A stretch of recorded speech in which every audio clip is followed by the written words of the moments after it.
Hello, everyone. It's me, Bryson P. And did you know that here in the United States, it almost feels impossible to find a job right now?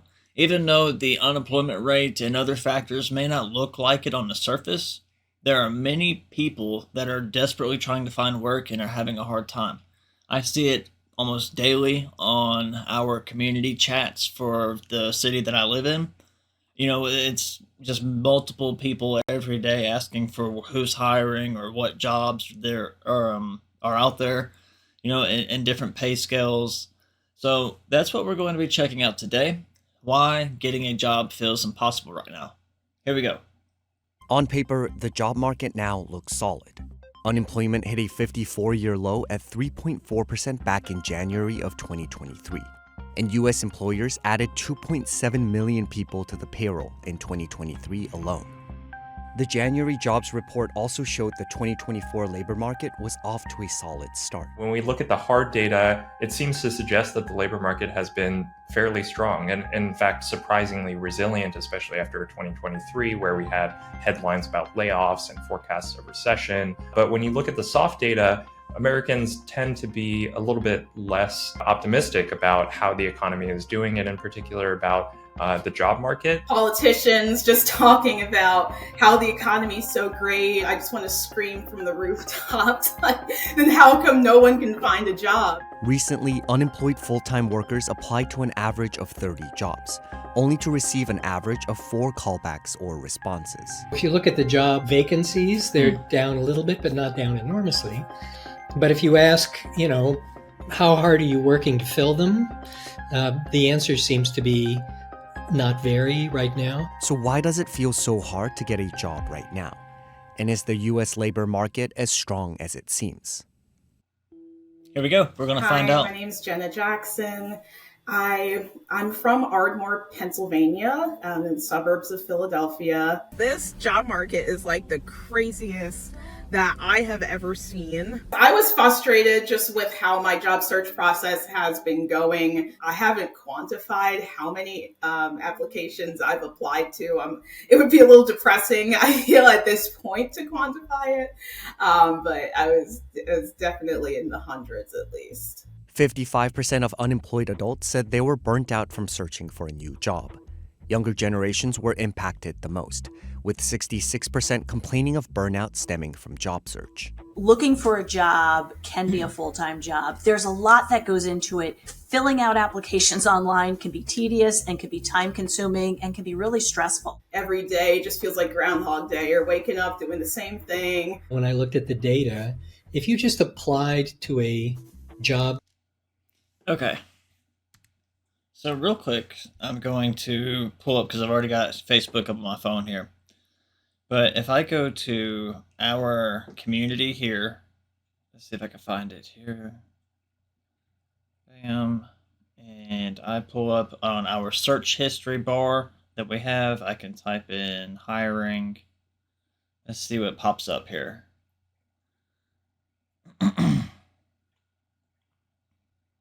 Okay. So I know you can't see this, but you'll at least be able to see these are all different posts about looking for jobs or who's hiring or whatnot. And as an example, excuse me, any jobs hiring that don't require fluent English. I have a social security card and a work permit. I have experience in automotive, cleaning, and willing to try anything new.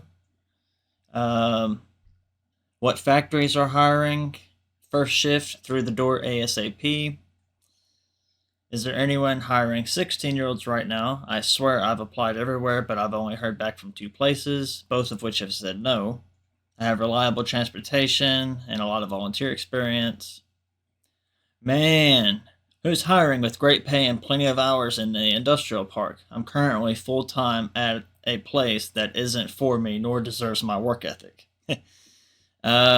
Who's hiring first shift? I was recently hired on Martin second shift, but quickly realized how rough it is trying to find someone that can fit my needs for childcare.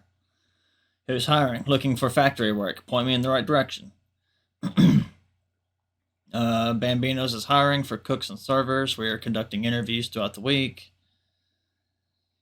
So, are there any hiring managers frequenting this group that can tell me if they have any job openings? Jobs hiring for first shift, $13 an hour, hopefully. I've applied and called so many places once. I applied and I've applied and called so many places. They sure don't act like they want to hire. Who's hiring immediately? Any jobs hiring in the area? Places hiring immediately. So, and it just goes on and on and on and on of people just here in my own community that are looking for jobs. Through a job board, the odds of you getting hired were about 3%. So you got to apply to a lot of different jobs in order to have a chance to get them. And you're going to get lots and lots of just no responses. And it's exhausting if you do that. A 2023 study from Glassdoor revealed that mentions of applicants being ghosted by their prospective employers grew substantially since before the COVID-19 pandemic. We often hear from job seekers that they send out tons and tons of applications and they don't even hear back. And that can be very emotionally and mentally taxing. It's unprofessional as well. It's like, especially if you're going to take the time to do an interview with them, you can at least let them know. And I think it's because of technology. It's easy to put up a job, and so many people can see that job. So when you get such an overwhelming response, it's often very difficult to get back to every single solitary candidate. Certainly during the Great Resignation, when the market was at a fever pitch, companies were being ghosted by candidates, which is something that hadn't happened as much in the past. So we've seen it happen on both sides of the fence, and I think a lot of it is caused by just sheer volume. The time it takes for a company to hire an employee also hit an all-time high, at an average of 44 days during the first quarter of 2023. With some industries like the energy and defense sector taking more than 67 days for hire. Well, okay, now something like that I can understand. The military is a different aspect. I only know that should be considered right here because that's a completely different thing to me. Because in the military that's your life. That's your clothes, your living quarters, your training. I mean, heck, your training is weeks and weeks and weeks. And then after that, you go to your AIT school, and then you go to your actual duty station after that. There's a lot of different aspects into the military. But whenever we're talking about just in these jobs like that, that's a lot of time. I know before I started working at the place I'm at now, the last factory I worked at, the orientation was like 4 days. And after 4 days, you were on the floor working, and you were a probationary employee for the first 90 days. And after 90 days, then, basically you were considered a true employee. But during that first 90 days, you didn't get any benefits like health. You didn't get any sick time. You didn't get any vacation time. So during that first 90 days of your employment, if you were sick for any reason and you called out, even if you went to the doctor, they had every right to tell you, just don't even come in anymore. You no longer have a job. Application process has been getting longer and longer with going through multiple rounds and doing assessments. My worst experience so far was with a large financial institution where I had a phone screen with them, and I also had a Zoom interview with one of the team members. After that, I had a case study where I was given very vague instructions. They got back to me and said that the team didn't feel like there was enough. They gave me another attempt. In the end, I just ended up just going back to the recruiter and saying, I'm sorry, I don't think this is the best fit. Because even if I did move forward and, they were okay with my revision, there still would have been 3 more interviews. A lot of employers think that doing more interviews is a good thing. And it's not a good thing. Most job interviews are not doing anything important. They don't know that the questions they're asking are going to reveal anything about whether you're a good candidate or not. They don't know when they ask the question what the right answer is. And this is a development that's been going on for a while. It's not a good thing for anybody. And even if the labor market was stronger, you would still be seeing some of this. There are generally 2 terms economists use to describe the state of the job market: tight and loose. Usually, when economists talk about a tight labor market, they mean hot, essentially. And mostly what that means is it is difficult for employers to find workers. And so, in that context, employers tend to be more hesitant to lay off workers. They tend to try to be more aggressive about how they hire, whether that means offering bonuses or offering on the job training. By contrast, a loose labor market or cold labor market is one where there might be layoffs, it might be hiring freezes, it might be difficult to find a job for workers who are either already in the workforce or workers who are trying to enter the workforce for the first time. The American labor market has remained extremely tight following the end of the pandemic. So many companies had to scale back during the pandemic, and then all at once, companies were able to hire again as their businesses started to move. So you had so many job openings happening all at the same time. Job openings surged to historic highs, while the country continued to struggle from a devastating labor shortage. With so many plentiful job prospects, even working Americans quit their jobs at a record pace for new jobs, in a trend that came to be known as the Great Resignation. But something interesting about all this is we have all this talk about the jobs, the labor market, the rise of the workers not wanting to work for the employees. The workers not wanting to work for the employers, and then the employers not wanting to hire the employees. All these different backs and forths and everything else. But yet, when did our actual labor pay? When did our minimum wage go up? When did any of our actual benefits or any of those other things that many of you all are fighting for right now and protesting for in my previous video, those types of things, what has happened for us? What type of pay increase have we had? None, right? The minimum wage nationally is still like $7.25 an hour. And there's still so many places right now that pay less than that. If you're a waitress at a restaurant right now, the minimum wage for you, I think they get paid like $4.50 per hour, and then they rely on the tips from there. So that's why the whole tipping culture that doesn't make sense there, just like it doesn't make sense for me on your side, flip-flop the other. But with tipping culture, that's non-existent for you all because you are paid a livable wage. You're paid a livable wage. Here, we're not. And so it's okay to pay people to wait tables and serve people $4.50 an hour and then rely on them being good enough to persuade a tip out of that person. Now, whether they want a tip or not is entirely up to them. So you might be doing everything you're doing and not getting any money at all. But I do know people that have been waitresses and have made very, very, very good money at it too. So it's got its, ups and downs, boths and backs. But the job market is beginning to show signs of cooling. There's less of a frenzy on the part of the employers.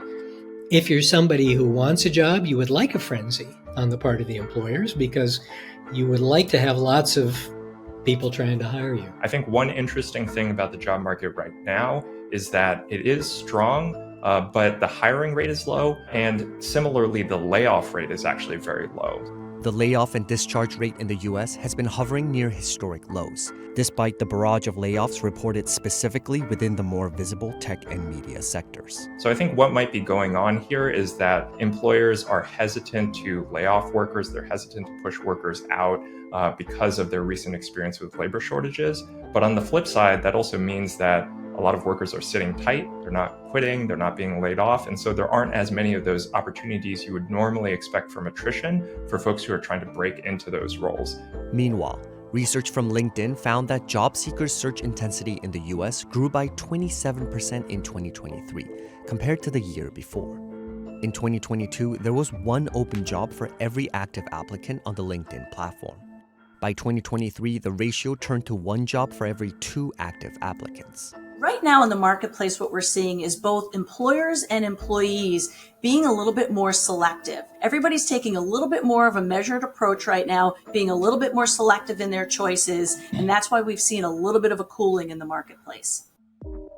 However, and I believe part of that's going to be you've got a lot of people that are not able to even afford to quit because they are living so tightly paycheck to paycheck and barely even able to make ends meet that way, that they're on Indeed or on these other job sites, trying to find a new place to work that would give them better pay, better benefits, better whatever that they're looking for.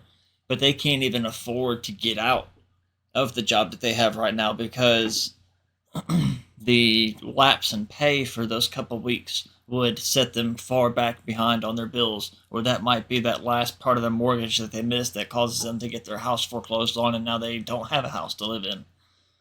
I'm sure there's a lot of people that are in these very real scenarios.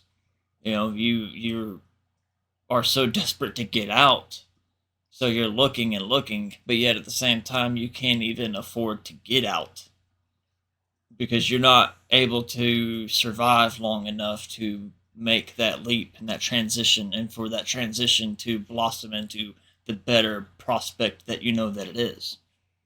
So you're sitting tight.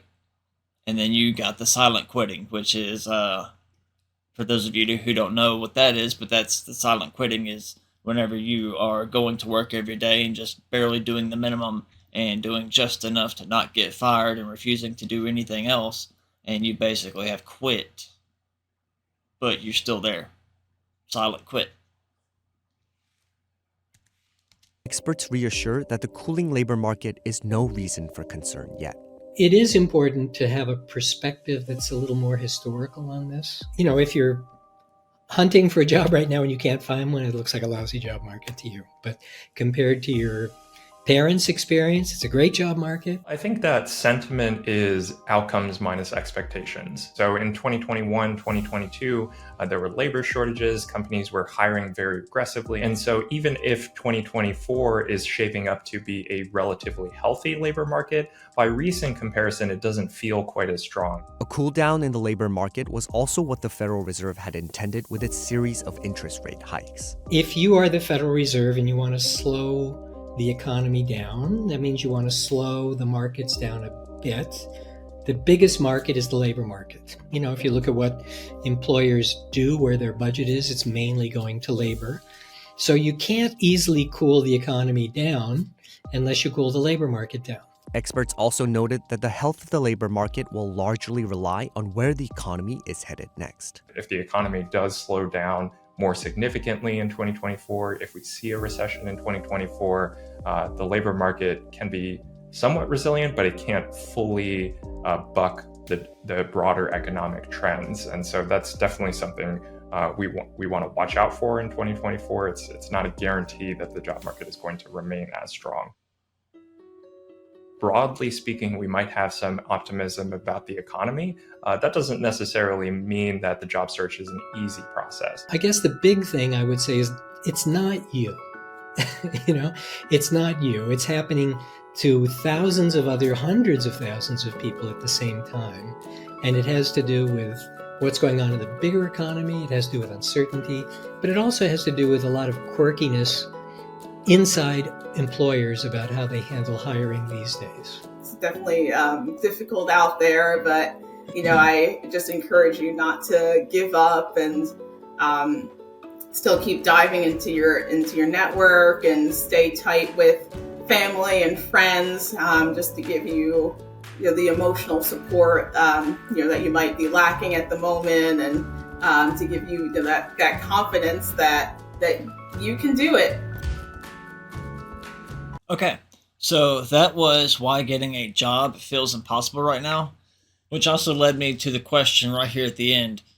Compared to what we've just talked about and watched, how is it for many of you getting a job in whatever country that you live in? Has there been a change in the ability for people to get employment? Has it seemed harder for those of you that are looking for a job or looking to transition? Are you going through a lot of these similarities? Or is this seeming to be something like just a problem here for us in the United States? It's a good question that I will leave you all with. Hope that you enjoyed this, and I hope that you have a great day, great night, whatever time it is that you see this. It's me, Bryson P. Goodbye.